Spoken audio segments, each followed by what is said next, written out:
seară, mână seară, seara de ajuns, ziua de Crăciun, și s-a de-ntrecut, cei trei sfinți, care-ar fi s-au dus, și s-au apucat, Ioan Sfântul Ioan, Domnul ridicat, cer și pe pământ, cerul să-și domnească, creștini să-și mulțească, copii noi pe toți, să fim sănătoși. Doamne, cinci acestor gaze, cinci acestor gaze, Doamne, da-l vestiți cu apă.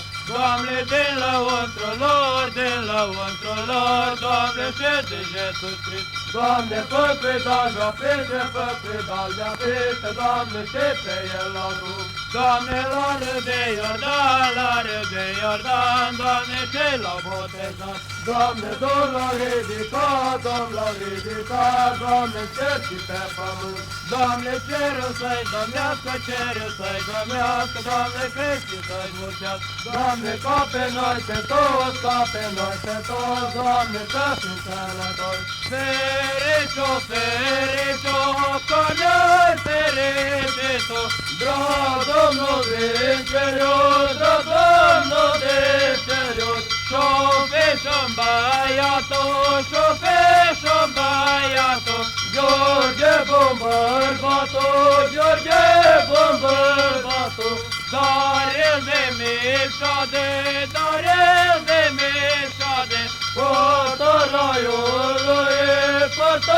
pătăraiului, dinaintea lui, e masă de argintul, pe masă de argintul, mărcioră săretul, mereciu făcutul,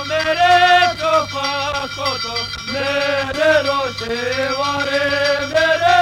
roșioare, frunză gălbioară, vântul o bătutul, mereu doboare tu, mă sătuie tu, cu țântări de argintul, Gheorghe cel frumosul, fie sănătosul. Luați feciorii numele bine, că ne-a cinstit Domnul Gazdă, cu un dar mândru și frumos, dar nouă nu îi se pare dar mândru și frumos, îi se pare fata lui Hristos, cu un dar cu al doilea dar, cu 1500 de gazi, de unde a luat Domnul Gazdă cu mâna Dumnezeu să-i întoarcă cu 100 și cu 1000. Aveți picior, gură de mulțumit!